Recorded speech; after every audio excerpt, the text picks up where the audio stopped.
Hi children. In the previous class, we had learned about 6 characteristics. So let's revise those characteristics one by one. The first characteristic, living beings are made up of cells. The second characteristic, living beings respire.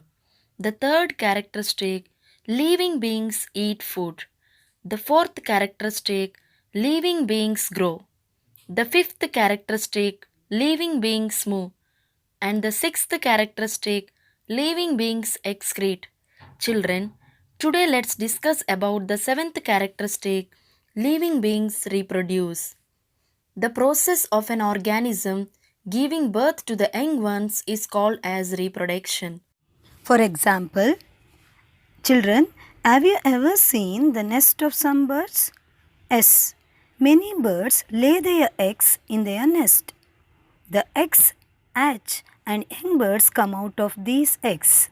Similarly, animals also reproduce their own kind.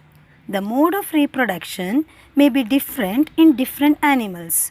Some animals reproduce their young ones through eggs. Some animals give birth to the young ones. For example, cow gives birth to young ones, but hen lays eggs and those eggs hatches after a few days. Children, do plants also reproduce? Let's see. Plants also reproduce like animals. Plants also differ in their mode of reproduction. Many plants reproduce through seeds and stems. Now let's learn the life cycle of a plant. Seed is an important part of reproduction in plants. Some plants produce new plants through stem buds. Children, observe the picture below. The plant starts life as a seed which germinates and grows into a plant. The matured plants produces flowers. They produce seeds. These seeds can be planted. This is life cycle of a plant. Next, let's move on to the eighth characteristic. Living beings respond to stimulus. Children, when thorns prick our feet, we feel pain. Some insects bite us when we touch them. Animals shout. Like these organisms respond in their own way. So the changes in our surroundings that makes us respond to them are called stimuli. Living beings respond to the changes in their surrounding environment. Usually they respond to touch, heat, cold, sound and smell. They have special organs for these. Children, here there are some examples. The first example, there is a hot bowl. When we touch it, we remove our hands from it. It means we are responding to the heat. That means we are responding to the stimulus. See the second example. The dog is sitting quietly. But when it sees the meat, the dog's mouth starts watering. It means the dog is responding to stimulus. See the third example. It is a touch me not plant.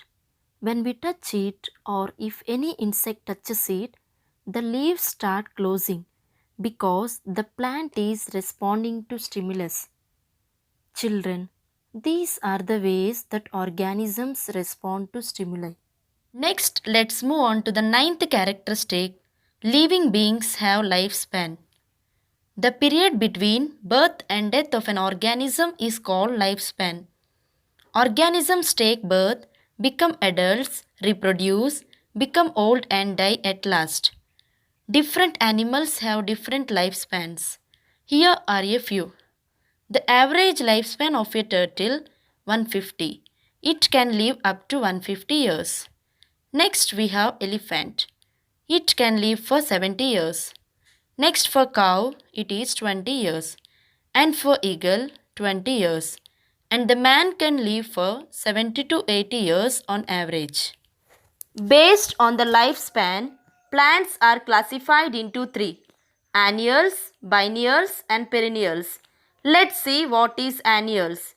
Plants which bear flowers, produce fruits and die in a year or a season. For example, jowar, wheat, paddy, pumpkin, vegetables, cotton, etc. The picture below is a cotton plant. Let's see what is biennials.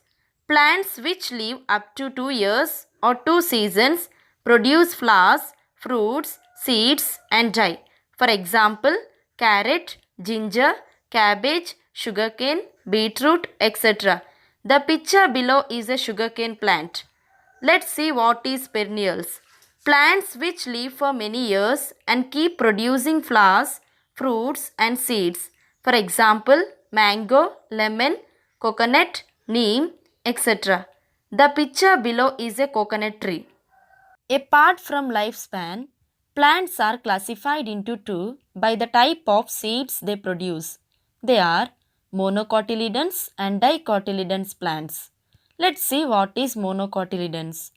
Monocotyledon seeds have only one cotyledon. It means only one leaf will sprout at the first during germination. For example, jowar, ragi, wheat, paddy, millets, etc. See the picture below is a monocot seed. Let's see what is dicotyledons. Dicotyledon seeds have two cotyledons. It means two leaves will sprout at the first during germination. For example, horse gram, groundnut, red gram, bengal gram, black gram, etc. See the picture below is a dicot seed. Next, importance of animals. Animals maintain the environment balance. If animals are destroyed, it affects other animals. How does it affect other animals? For example, if there is no fishes, that is small fishes, there will be no food for shark, turtles, octopus, etc. By this way, other animals are affected. So as I told you in the beginning, protection of environment is our duty. If we protect nature, it will protect us. Here ends your first chapter. Thank you, children.